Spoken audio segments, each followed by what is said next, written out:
Sally Coulthard. I'm an author and smallholder and have spent 2 decades building the good life with my family and animals in the Yorkshire countryside. Welcome to A Foraged Christmas. In this episode, I'll be visiting my local woodland to collect natural materials for crafting sustainable but completely beautiful Christmas decorations.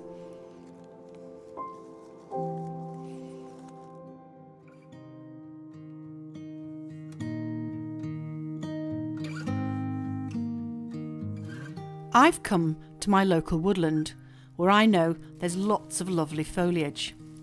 If you're foraging on private land, always ask the landowner's permission. Never dig up living plants, and always leave plenty of berries and leaves for the animals who make the woodland their home. Now really you only need 2 essential bits of kit for foraging. One is a trug. Some kind of flat bottom basket is perfect. What you don't want to be doing is trying to stick all your stems and foliage into something with narrow sides. So this is one of my foraging baskets, really simple, not expensive, and actually what it allows me to do is just to tuck things under the handle really easily. So my second bit of trusty kit is my secateurs. I really rely on these for pruning around the garden, and when I come foraging they're absolutely invaluable. Basically, you buy the best that you can afford and they'll last a lifetime. These are beautifully sharp, but also really tough, and I can get through some fairly tricky branches and leaves with these. So a pair of secateurs is what you really need. Now, one of the plants that I never feel guilty about taking from woodland is ivy. It's absolutely everywhere and often can overwhelm some of the trees. So I'm very happy to take a handful or 2 home. I find it's a really interesting plant, especially with all these beautiful berries. This is going to be perfect for my Christmas wreath, but I'll probably dot a few pieces around the house as well, maybe on the mantelpiece, or I sometimes like to weave the ivy up and down the staircase. But I do find it dries out quite quickly. So I'm also going to use a different type of ivy, which lasts a lot longer. This I'll probably get maybe 5 or 7 days out of before it starts to curl and look a bit dry. In medieval times, people often associated ivy with women, and the holly was associated with men. And so there are lots of interesting and sometimes quite bawdy hymns about the holly and the ivy, and the fact that they were supposed to represent the feminine and the masculine brought together. I absolutely love using holly for Christmas decorations. It's so green and vibrant, and it's pretty robust actually, and should last a good 10 days to 2 weeks in the house. The main things that make Christmas foliage dry out is central heating. So if you can bear to, either don't have the heating on too hot or put them in a part of the house that is quite cool. Luckily, we live in a farmhouse that's really cold, so this will probably last for 3 weeks.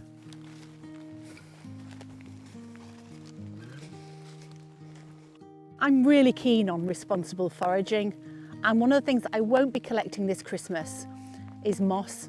I absolutely love this stuff, but really, thanks to over-harvesting for things like florists' wreaths and Christmas decorations, a lot of woodlands have really suffered and had moss cleared from their floors. So I won't be collecting moss from the forest floor.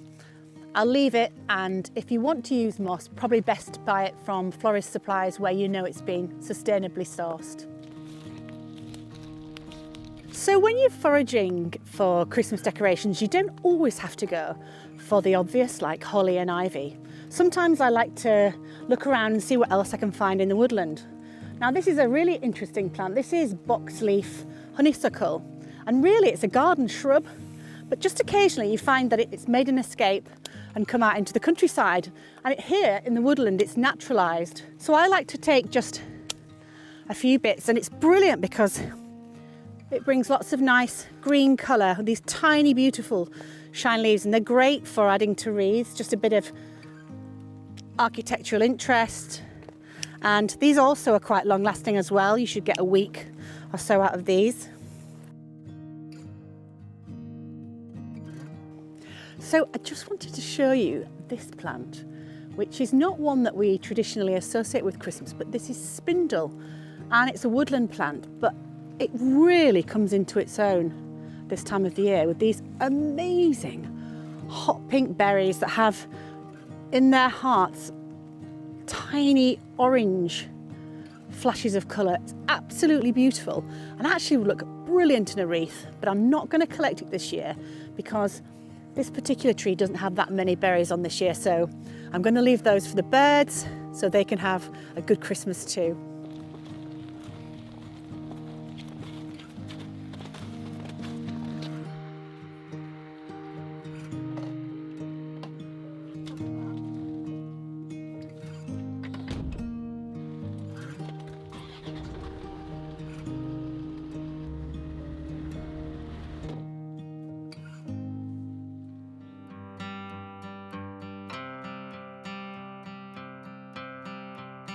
After a really successful foraging trip, I thought I'd show you a really simple wreath that you can make for Christmas. I tend not to use metal wreaths. I like using these natural ones because you don't have to use florist pins.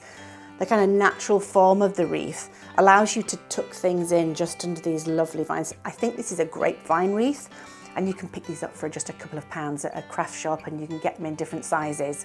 And the great thing is you can reuse them year on year, and then when you're finished and they're a bit tatty, you can just put them on the compost heap. I usually use about 3 different types of foliage, and they each bring something different to the wreath. I use the fir as the background because it's very dense, but it's got a lovely feathery texture. But you can use other things for the same purpose. So here I've got some fern that we picked yesterday. That was the box leaf honeysuckle that we got. You could use Christmas tree, you could use yew. All those plants share similar qualities, and they're lovely and dense, and they have lovely shiny foliage. What I want to do is just create a really dense background. So to do that, I take short lengths of these and I start tucking them into the wreath, and I like to chase them round as they go so that they're all pointing in the same direction. I think it gives a kind of natural rhythm. I just keep moving it around as I go.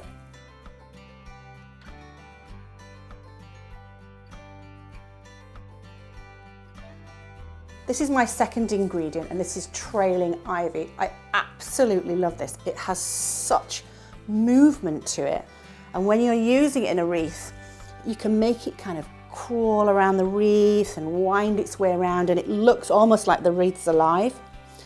All I need to do is strip off the last few leaves and creating a nice stalk that you can then firmly tuck into. Because this is so used to being winding around walls and things, it will very easily just wrap beautifully around the wreath. And then when you get to the point, you don't want to wrap it too tightly, just tuck the end in.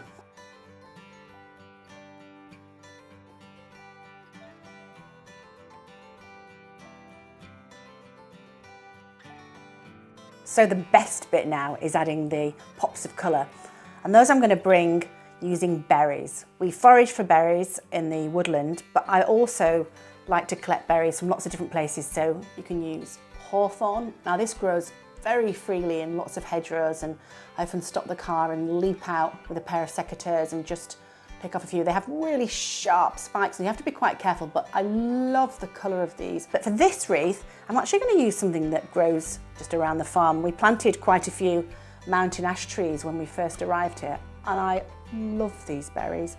They are dirty pink, they're beautiful, yellowy, muted pink. And I think these look absolutely gorgeous on the wreath. They pick out the slight pinkness of the ivy, which is really nice. So what I like to do is just, because they're quite heavy, I wouldn't use a whole sprig like that. I'd probably just pick off a little section like that, just trim off any bits that aren't very nice, and then find a suitable spot on the wreath, just tuck it in. Now, I like to use real berries, and there's a good reason for this. One year, when I was in a bit of a hurry and didn't find any berries, I used plastic berries on a wreath that I hung outside on the farmhouse door. And to my horror, the poor birds were trying to eat the berries. So I vowed never to use plastic berries ever again on any wreath I hang outdoors. So I'm just going to literally go around and try not to make things too even, I think, with wreaths. If things are very symmetrical, it can feel a bit forced. Actually, what you're wanting is for it to feel very natural. It's a kind of imperfect symmetry.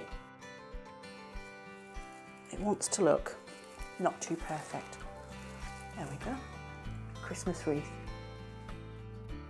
Now, you can use wreaths around the house in lots of different places. I tend to put them on the front door, the back door. You could also use it as a table centre. I sometimes put these in the middle of a dining table or even in the middle of the Christmas meal, and it looks absolutely glorious, especially if you've got candles dotted in between. Now, this should probably last indoors about a week or 2 weeks before it starts to look a bit tired. Outdoors, you'll get a good 3 weeks out of this. But if you want to refresh things, it's really easy. And all these 3 plants that I've chosen today, the fir, the ivy, and the rowan berries, will carry on growing. They'll be growing outside way into the end of December. So if you want, you can just nip outside, pick a bit extra, and refresh the wreath.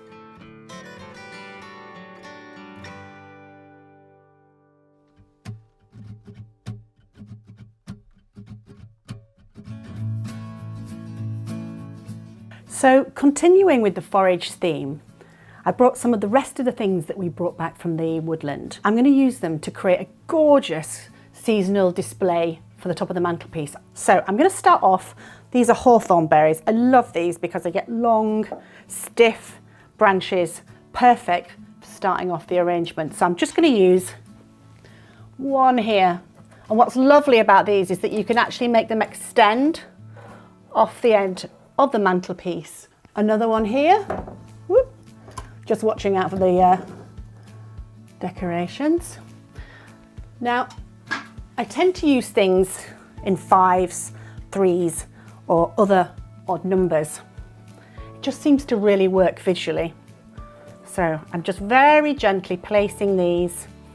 I like the fact that they make really random shapes. It adds to the natural look that you're going for. The second piece of forage that I want to use is this, and I noticed this year that eucalyptus was really expensive, and we actually don't grow it here on the farm.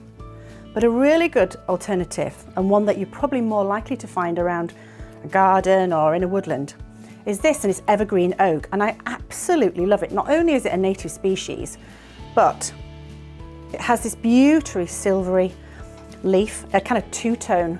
It gives a kind of two-tone effect. So it's a great alternative to eucalyptus if you're finding that it's really expensive. So for this, I'll probably just trim a few bits down. I don't want to use such a big piece, so I'm just going to trim that off.